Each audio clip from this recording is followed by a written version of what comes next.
അങ്ങനെ ഇതാ കഴിഞ്ഞ വീഡിയോ പറഞ്ഞ പോലെ ഉൻസൂറിലേക്കുള്ള യാത്രയുടെ ബാക്കി. വയനാട് നിന്ന് ഏകദേശം ഉൻസൂറേക്ക് 80 എത്രയോ കിലോമീറ്റർ ഉണ്ടായിരുന്നു. അതുകൊണ്ട് തന്നെ അവിടെ എത്തുമ്പോഴത്തേക്ക് കാലിന് നടുവിനുള്ള സ്ഥിതി വളരെ മോശമായിരുന്നു. ഏകദേശം ഒരു 11 മണിയൊക്കെ കഴിഞ്ഞപ്പോഴാണ് ചങ്ങായിന്റെ വീട്ടിലേക്ക് എത്തിയത്. നമ്മളെ കൂടാതെ നാട്ടിൽ നിന്ന് 2-3 ചങ്ങായിമാരും കൂടെ ഉണ്ടായിരുന്നു. അവിടുന്ന് രാവിലെ എണീച്ച് നേരെ വിട്ടത് മൈസൂരിലേക്ക്. തലേദിവസം അത്രയും ട്രാവൽ ചെയ്തുകൊണ്ട് തന്നെ രണ്ടാക്കും ബൈക്ക് ഓടിക്കാനുള്ള ത്രാണിയില്ലായിരുന്നു. സോ എല്ലാവരും ബസ്സിനാണ് മൈസൂരേക്ക് വിട്ടത്. അങ്ങനെ ബസ് സ്റ്റോപ്പിൽ നിന്ന് നടന്ന് മൈസൂർ മാളിലേക്ക്.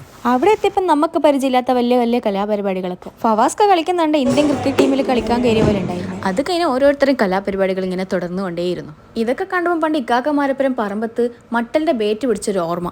പിന്നെ നമ്മൾ വിട്ടുകൊടുക്കാവുക, നമ്മൾ ഇറങ്ങിയ കളത്തിൽ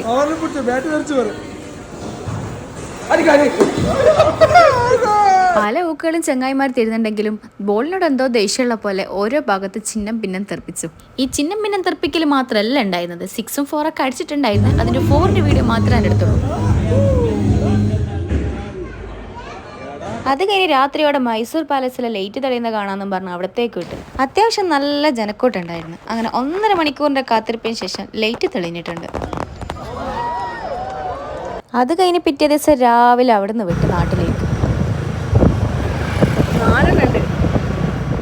അപ്പോൾ ഓക്കെ, അടുത്ത വിശേഷമായി വീണ്ടും കാണാം. ബൈ.